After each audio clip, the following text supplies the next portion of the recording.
My neighborhood is very depressing. All the trash and litter everywhere. Gunshots, bad things happen, robberies, house break-ins, fights all the time.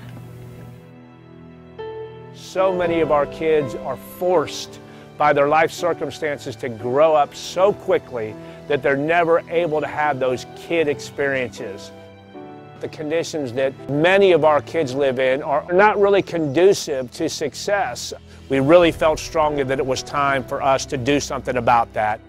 We realized this was what God was calling us to do, so we followed that lead into ministry with the kids in the housing communities. It's nice to come to Bright Futures and step away from the reality of my home once in a while.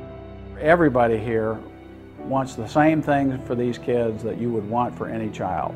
Philip and Gail represent a foundation for these kids, which they did not have. We believe that the only way to end the cycle of poverty and abuse is through education and through a lasting knowledge of Jesus Christ. Here at Bright Futures, I have learned that you don't have to steal to make it in life. You don't have to sell drugs. You don't have to be a prostitute. You can make it. You can go to college and exceed and just love God first, and you can be whatever you want to be in life. I think the goal, the vision, the design of Bright Futures is to be completely opposite of what they have. So a smaller classroom, where in the classroom we want to give you all of the things that you need to compete. To also give them a place where they do feel safe, where they feel comfortable, where they feel even love from their teachers. Our after-school program touches on so many different areas with art, recreation, physical fitness, all that with a heavy dose of spiritual devotions added to.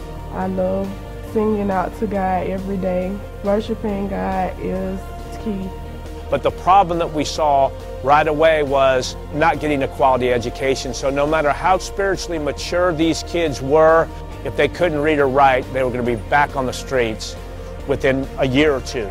And we came up with the idea of starting a non-traditional school.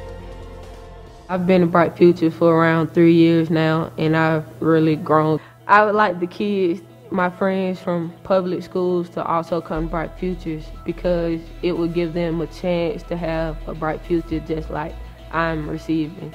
Before I came to Bright Futures, I absolutely hated math.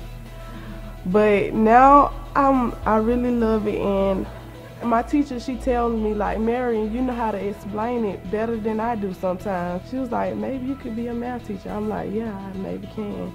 We're truly seeing a transformation in the children with their academic success. As that's happening, they're getting more confidence, and our students have raised their test scores in less than 2 years over 10%, which is actually astounding. It's showing us again that just given the opportunities, our kids can succeed as well as any other kid in the United States.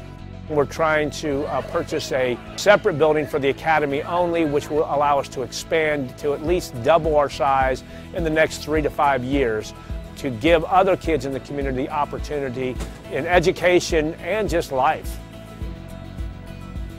A new facility, of course, would warrant a teacher having more creativity with her classroom and with her students and what they could do in the room, but also us getting more students in so they could benefit from Bright Futures. It's imperative that we give them new life experience.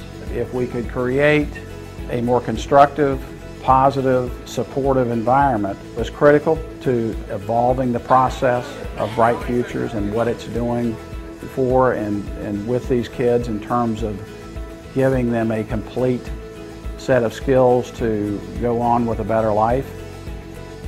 When you teach kids this deeply, it holds on. We're establishing roots that will hold these kids in strong, strong storms.